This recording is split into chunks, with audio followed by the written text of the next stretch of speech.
ನೋಡಿದ್ರಲ್ಲ, ನಾನು ನೋಡಿದೆ ಸೋಷಿಯಲ್ ಮೀಡ್ಯಾದಲ್ಲಿ. ಇನ್ನೇನು ಮಾಡಬೇಕು? ಅದಕ್ಕಿಂತ ನಾವಿನ್ನೇನು ಎಕ್ಸ್ಪೆಕ್ಟ್ ಮಾಡೋಕ್ಕಾಗುತ್ತೆ? ನೋಡಿ, ಇದೆಲ್ಲ ಗೊತ್ತಿದ್ದ ವಿಚಾರ. ಮೂಡಾದು ಏನು ಉರುಳಿಲ್ಲ ಅಂತ. ಪಾಪ ಕುಮಾರಸ್ವಾಮಿಯವ್ರಿಗೂ ವಾಕ್ ಮಾಡೋಕ್ಕಾಗ್ತಾ ಇರಲಿವಂತೆ, ವಿಜೇಂದ್ರನಿಗೂ ಜನರು ಒತ್ತಡದಲ್ಲಿ ಬೆಳಗ್ಗೆ ಹೊತ್ತು ವಾಕ್ ಮಾಡೋಕ್ಕಾಗ್ತಾ ಇರಲಿವಂತೆ, ಮಾಡೋಣ ಅಂದರು. ಅಷ್ಟೊತ್ತು ಕುಮಾರಸ್ವಾಮಿ ಬೇಡ ಅಂತ ಮಗನ ಕಳಿಸಿದ್ರು ಅವ್ರ ಪರವಾಗಿ. ವಿಜೇಂದ್ರ ವಾಕ್ ಮಾಡಿದ್ರೆ ಒಂದು ಸ್ವಲ್ಪ ವೆಯ್ಟ್ ರೆಡ್ಯೂಸ್ ಆಗುತ್ತೆ ಅಂಥೇಳಿ ಬೆಂಗಳೂರು ಟು ಮೈಸೂರು ವಾಕ್ ಮಾಡಿದ್ರು ಅಷ್ಟೇ. ಸೊ ನೋಡಿ, ಅವ್ರಿಗೇನಾಗುತ್ತೆ, ಹಿಂದೆ 5 ವರ್ಷ ಮಾಡಿದ ಕಾರ್ಯಕ್ರಮನ ಹಿಡ್ಕೊಂಡು ಈ ಕಾರ್ಯಕ್ರಮ ನಿಲ್ತು, ಈ ಕಾರ್ಯಕ್ರಮನ ಮಾಡ್ತಾಯಿಲ್ಲ, ನಾವು ಮಾಡ್ದಂಗೆ ಅಭಿವೃದ್ಧಿಗೆ ಹೋಗ್ತಾ ಇಲ್ಲ, ನಾವು ಮಾಡಿದಂಥ ಜನಪರ ಕಾರ್ಯಕ್ರಮ ಇಲ್ಲ ಅಂತ ಕೇಳೋದಕ್ಕೆ ಏನೂ ಇಲ್ಲ. ಏಕೆಂದರೆ ಅವ್ರಿಗಿಂತ ಎಲ್ಲ ಕಾರ್ಯಕ್ರಮ ಎಕ್ಸೆಸ್ ಕೊಟ್ಬಿಟ್ಟಿದ್ವಿ. 5 ಗ್ಯಾರಂಟಿ ಅವ್ರ ಜೀವನದಲ್ಲೂ ತಿರುಗಿ ನೋಡೋಕ್ಕಾಗ್ತಿರಲಿಲ್ಲ. ಈಗ ಮೊನ್ನೆ ಬಿಹಾರ್ಗೂ ಘೋಷಣೆ ಮಾಡಿದ್ದಾರೆ, ಡೆಲ್ಲಿಗೂ ಘೋಷಣೆ ಮಾಡಿದ್ದಾರೆ. ಯಾರು ಪ್ರಧಾನಮಂತ್ರಿಗಳು ಸಿದ್ದರಾಮಯ್ಯ ಸರ್ಕಾರ ಆರ್ಥಿಕವಾಗಿ ದಿವಾಳಿ ಆಗುತ್ತೆ ಅಂದಿದ್ರಲ್ಲ, ಅದೇ ಪ್ರಧಾನಿಗಳು ಈಗ ಡೆಲ್ಲಿಲಾಯಿತು, ಈಗ ಬಿಹಾರಲ್ಲಿ ಕೊಟ್ಟಿದ್ದಾರೆ. ನೋಡಿ, ವಿಪರ್ಯಾಸ. ಯಾವಾಗಲೂ ಮಾತಾಡೋಕ್ಕಿಂತ ಮುಂಚಿತವಾಗಿ ನಾವು ಸತ್ಯನ ಒಪ್ಕೋಬೇಕು. ನಾನು ಹೇಳಿದೆ, ನಾವು ಇನ್ನು 3 ವರ್ಷ ಸರ್ಕಾರ ಜನಪರ ಕೆಲಸ ಮಾಡೋದು, ಅಭಿವೃದ್ಧಿ ಮಾಡೋದು ನಮ್ಮ ಕರ್ತವ್ಯ. 3 ವರ್ಷಕ್ಕೆ ನಮಗೂ ಒಂದು ನಂಬಿಕೆ ಭರವಸೆ ಇದೆ. ಹಂಗಂತೇಳಿ ನಾವೇ ಗೂಟ ಹೊಡ್ಕೊಂಡಿರ್ತೀವಿ ಅಂತಲ್ಲ, ಜನರು ತೀರ್ಮಾನಕ್ಕೆ ಬದ್ಧ. ಜನರು ಏನು ಹಂಗೆ ಇವರು ಎಲ್ಲನೂ ಉಲ್ಟಾ ಹೊಡೆದ್ರು. ಏನಾಯಿತು? ಇಲ್ಲ. ಈಗ ಸಿದ್ದರಾಮಯ್ಯನವರು ಡಿ ಕೆ ಕಿತ್ತಾಡೋದು ಬರ್ತದೆ. ಇವ್ರಿಗೆ ಯಾಕೆ ಬೇಕು? ಇವ್ರಿಗೂ ಅದಕ್ಕೆ ಸಂಬಂಧ ಏನು? 3 ತಿಂಗಳಾಯಿತು ವಿಜಯೇಂದ್ರನ ಅಧ್ಯಕ್ಷರಿಂದ ಕನ್ಫರ್ಮೇಷನ್ಗೆ ತೀರ್ಮಾನಕ್ಕೆ ಹೋಗಿ 3 ತಿಂಗಳಾಯಿತು, ಇನ್ನೂ ಅಧ್ಯಕ್ಷಗಿರಿ ತೀರ್ಮಾನ ಮಾಡಿಲ್ಲ. ಈಗಾಗಲೇ ಮೋಹನ್ ಭಗವತ್ 75 ವರ್ಷ ಆಯಿತು, ಮುಂದಿನ ಪ್ರಧಾನಿ ಅನೌನ್ಸ್ ಮಾಡಿ ಅಂತೇಳಿ ಕೇಂದ್ರದಲ್ಲಿ ಸ್ಟಾರ್ಟ್ ಆಗಿದೆ. ಅವರೇ ಅದನ್ನು ಸೆಟ್ರೇಟ್ ಮಾಡ್ಕೊಳ್ಳೋದಿಲ್ಲ. ಇಲ್ಲಿ ನಮ್ಮ ಪಕ್ಷದ ಬಗ್ಗೆ ಮಾತನಾಡೋ ಅವಶ್ಯಕತೆ ಏನಿದೆ? ನಾವು ಏನೇ ಇರ್ಬೋದು, ಮೂಗಿರೋ ಕಡೆ ನಗಡಿ ಇರುತ್ತೆ, ಮನೆ ಇದ್ದ ಕಡೆ ಗಂಡ ಹೆಂಡತಿ ಇದ್ದಾಗಲೇ ಜಗಳ ಆಗುತ್ತೆ. ಆದರೆ ನಮ್ಮಲ್ಲಿ ಏನೂ ಕಿತ್ತಾಡ್ದಲೆ, ಏನೂ ಭಿನ್ನಾಭಿಪ್ರಾಯ ಇಲ್ಲದಲೆ ಅವ್ರು ಮಾತಾಡೋದು ಇವ್ರು ಮಾತಾಡೋದಕ್ಕೆ ಉತ್ತರ ಕೊಡೋದಾಗಿದೆ. ನೀವು ಮೀಡಿಯಾದವ್ರು ಕೇಳೋದಕ್ಕೆ ನಾವು ಪ್ರಶ್ನೆಗೆ ಉತ್ತರ ಕೊಡೋದಾಗಿದೆ. ಸಿದ್ದರಾಮಯ್ಯವ್ರು ಯಾವ ಥರ ಡಿ ಕೆನ ಮಾತಾಡೋರ, ಡಿ ಕೆ ಯಾವ ಥರ ಸಿದ್ದರಾಮಯ್ಯನ ಬಗ್ಗೆ ಮಾತಾಡೋರ ಇಲ್ಲ. ಆದರೆ ನೀವು ಅವರಂದ್ರಲ್ಲ ಸರ್, ಇವರಂದ್ರಲ್ಲ ಸರ್ ಅಂತ ಅದಕ್ಕೆ ನಾವು ಉತ್ತರ ಕೊಡೋದು. ನಾವು ಉತ್ತರ ಕೊಡೋಣ, ಏನಾರು ಒಂದು ಸ್ವಲ್ಪ ಕಾಳು ಜಾರಿ ಅತ್ತಗಿತ್ತ ಕೊಟ್ಟರೆ ಅದನ್ನೇ ಬೆಳಗಿನ ಸಾಯಂಕಾಲ ಗಂಟು ಹೊಡೆದು ಬಿಸಾಕಿ ಚಲುವರಾಯ ಸ್ವಾಮಿ ಹಿಂಗಂದ, ಬಾಬಣ್ಣ ಹಿಂಗಂದ ಅಂತ ಹೊಡಿತೀರಿ. ದಯಮಾಡಿ ಹೇಳ್ತೀನಿ ಕೇಳಿ, ನಮ್ಮಲ್ಲಿ ಒಂದೇ ಒಂದು -1% ರಾಜಕೀಯ ಭಿನ್ನಾಭಿಪ್ರಾಯ ನಮ್ಮ ಪಕ್ಷದಲ್ಲಿ ಇಲ್ಲ. ಸ್ಪಷ್ಟವಾಗಿ ಹೇಳ್ತೀನಿ, ನೀವು ಸಾಧ್ಯವಾದರೆ ಹಾಕಿ. ಒಂದೇ 1% ಭಿನ್ನಾಭಿಪ್ರಾಯ ಇಲ್ಲ. ಮುಖ್ಯಮಂತ್ರಿ ಸಿದ್ದರಾಮಯ್ಯನವರೇ ಇರ್ತಾರ, ಇನ್ನೊಬ್ಬರೇ ಬರ್ತಾರ, ಡಿ ಕೆ ಅವ್ರು ಬರ್ತಾರ, ಆ ಪ್ರಶ್ನೆ ಹೈಕಮಾಂಡಿಗೆ ಬಿಟ್ಟಿತ್ತು.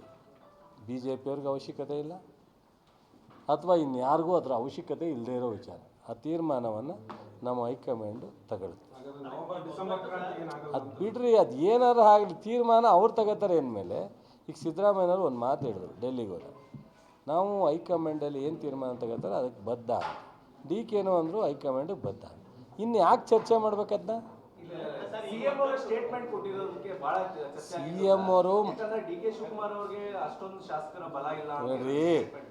ಎಂ ಅವರು ಮಾತನಾಡೋ ಸಂದರ್ಭದಲ್ಲಿ ಏನಾದ್ರು ಒಂದು ಮಾತಾಡೋದನ್ನೇ ಹಿಡ್ಕೊಂಡು ನೀವು ಹಿಂದೆ ಮುಂದೆ ಸುತ್ತಾಡ್ಸೋದು ಬೇಡ.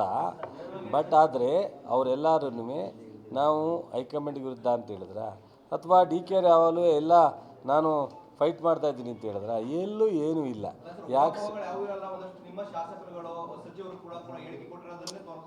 ಆಯ್ತಪ್ಪ, ಈಗ ಪ್ರಜಾಪ್ರಭುತ್ವದಲ್ಲಿ ಎಲ್ರಿಗೂ ಅವ್ರದ್ದೇ ಆದಂಥ ಅಭಿಪ್ರಾಯನ ವ್ಯಕ್ತಪಡಿಸ್ಲಿಕ್ಕೆ ಅಧಿಕಾರ ಇರುತ್ತೆ. ಕೆಲವೊಮ್ಮೆ ಯಾವುದೋ ಮಾತನಾಡೋ ಸಂದರ್ಭದಲ್ಲೋ ಅಥವಾ ಯಾವುದೋ ವೈಯಕ್ತಿಕ ಅವರ ಅಭಿಪ್ರಾಯನ ಕೊಟ್ಟಿರ್ತಾರೆ. ಅದು ನಾನು ಒಬ್ಬ ಸಚಿವನಾಗಿ ಕಾಂಗ್ರೆಸ್ ಪಕ್ಷದ ಒಬ್ಬ ಮುಖಂಡನಾಗಿ ಹೇಳ್ತಾ ಇದ್ದೀನಿ, ನಮ್ಮ ಪಕ್ಷದಲ್ಲಿ ಯಾವ ಭಿನ್ನಾಭಿಪ್ರಾಯವೂ ಇಲ್ಲ. ಯಾವುದೇ ತೀರ್ಮಾನ ಆಗದಿದ್ರೂ ಹೈಕಮಾಂಡೇ ತೀರ್ಮಾನ ಮಾಡುತ್ತೆ. ಅದು ಅಧ್ಯಕ್ಷರದ್ದು ವಿಚಾರ ಇರ್ಬೋದು, ಮುಖ್ಯಮಂತ್ರಿ ವಿಚಾರ ಇರ್ಬೋದು, ಹೈಕಮಾಂಡೇ ತೀರ್ಮಾನ ಮಾಡುತ್ತೆ. ನಮ್ಮಲ್ಲಿ ಎಷ್ಟೇ ಯಾರೇ ನಿಮ್ಮಂಥ ವಿರೋಧ ಪಕ್ಷದವ್ರು ಮಾತನಾಡಿದ್ರು ಅದಕ್ಕೇನು ಅಂತ ಮಹತ್ವ ಇರಲ್ಲ. ಕಳೆದ ಬಾರಿ ಸಂದರ್ಭದಲ್ಲಿ ಯಡಿಯೂರಪ್ಪನವರು ಹೇಳ್ತಾರೆ ಅಂತಾನೆ ನೀವೇ ಟೀಕೆ ಮಾಡಿದ್ರಿ. ಈಗ ಅದೇ ವಿಚಾರ ಬಿಜೆಪಿಯವರು ಮಾಡ್ತಾ ಇದ್ದಾರೆ. ಯಡಿಯೂರಪ್ಪನವ್ರು ಹೇಳಿದ್ರಲ್ಲ ಅವಾಗ. ಈಗ ಜಯೇಶ್ ಪಟೇಲ್ ಹೇಳಿದ್ರು 94ರಲ್ಲಿ. ಹಾಗಾಗಿ ನಾನು ರಿಪೀಟ್ ಮಾಡೋಕ್ಕಾಗಲ್ಲ, ಇಲ್ಲೆಲ್ಲ ಲೇಡೀಸ್ ಇದ್ದಾರೆ, ಅದನ್ನು ನೆನೆಸ್ಕೊಳ್ಳಿ ಒಂದ್ಸಲ ಅಷ್ಟೇ. ಅದು ಸರ್ಕಾರ ಬಿಡೋಲ್ಲ, ಬಿಟ್ಬಿಡಿ. ಸರ್ಕಾರದನ್ನು ನಾವು 138 ಜನ ಇದ್ದೀವಿ, ಸರ್ಕಾರ ಬಿಡ್ಸೋಕ್ಕಾಗದ ಅವ್ರ ಕೈಲಿ. ಅದು ಬಿಡಿ, ಅದು ನಮ್ಮ ಪಕ್ಷಕ್ಕೆ ಬಿಟ್ಟಿದ್ದು. ನಾವು ಸಿದ್ದರಾಮಯ್ಯವ್ರನ್ನೇ 5 ವರ್ಷ ಮಾಡ್ಕೋತೀವೋ, ಇನ್ನೊಬ್ಬರು ಬದಲಾವಣೆ ಮಾಡ್ತೀವೋ, ಅದು ನಮ್ಮ ಪಕ್ಷಕ್ಕೆ ಬಿಟ್ಟಿದ್ದು. ನಿಮ್ಗೆ ಯಾಕೆ ತೊಂದರೆ?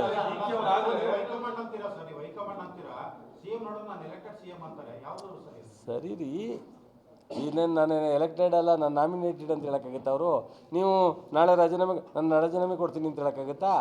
ಅದು ಹೆಂಗ್ರಿ, ಯಾವ ಥರ? ಈಗ ನಮ್ಮ ಪಕ್ಷ ಕಾಂಗ್ರೆಸ್ಸು ನ್ಯಾಷನಲ್ ಪಾರ್ಟಿ, 138 ಜನ ಶಾಸಕರಿರೋ ಪಕ್ಷ.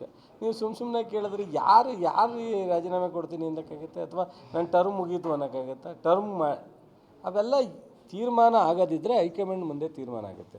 ಎಲ್ಲಿ ಮಾತಾಡಬೇಕೋ ಅಲ್ಲಿ ಸಿದ್ದರಾಮಯ್ಯವರಾಗಲಿ ಡಿ ಕೆ ಅವರಾಗಲಿ ಮಾತಾಡ್ತಾರೆ.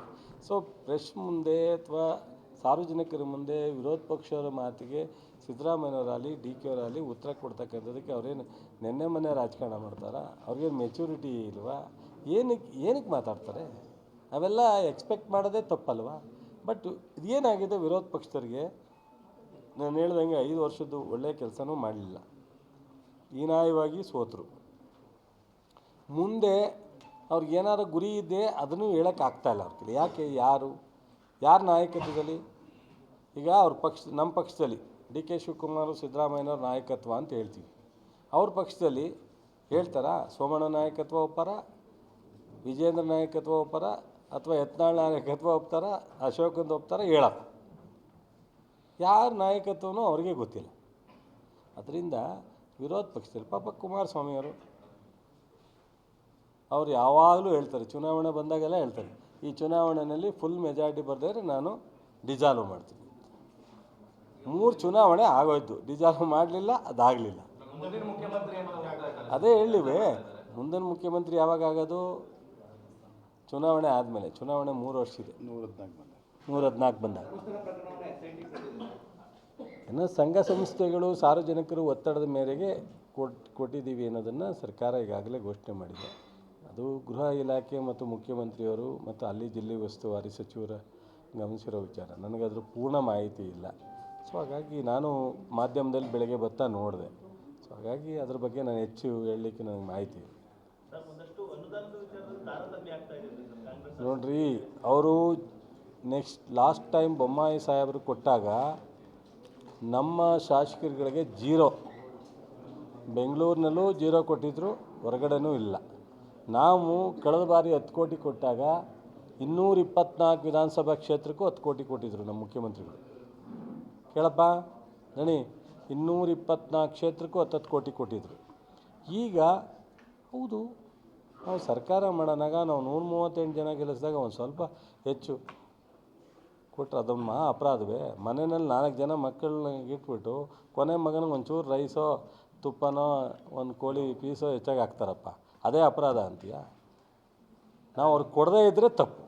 ಅವ್ರ ಥರ ಬೊಮ್ಮಾಯಿಯವ್ರ ಥರ 1 ರೂಪಾಯಿನೂ ಕೊಡ್ದಲ್ಲೇ ಇದ್ದರೆ ತಪ್ಪು. ನಾವು ಅವ್ರಿಗೂ ದೊಡ್ಡ ಅಮೌಂಟೇ ಕೊಟ್ಟಿದ್ದೀವಿ. ಅದಲ್ಲದೆ ಇಲಾಖೆಯಲ್ಲಿ ಏನು ಬರ್ತದೆ, ಕಾರ್ಯಕ್ರಮ ಏನು ಬರುತ್ತೆ, ಎಲ್ರಿಗೂ ಲಭ್ಯ ಆಗುತ್ತೆ.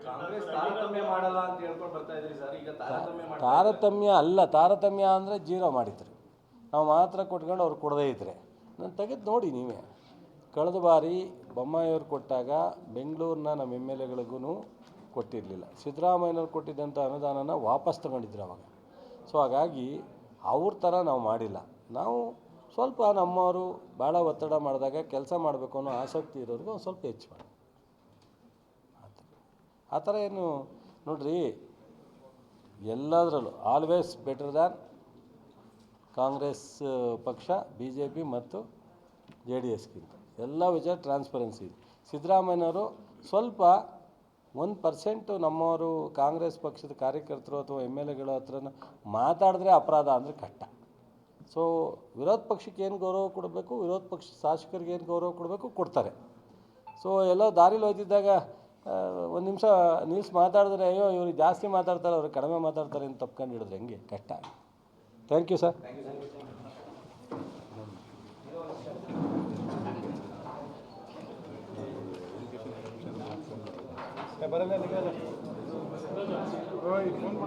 ಏನು ಹೇಳಬೇಕು?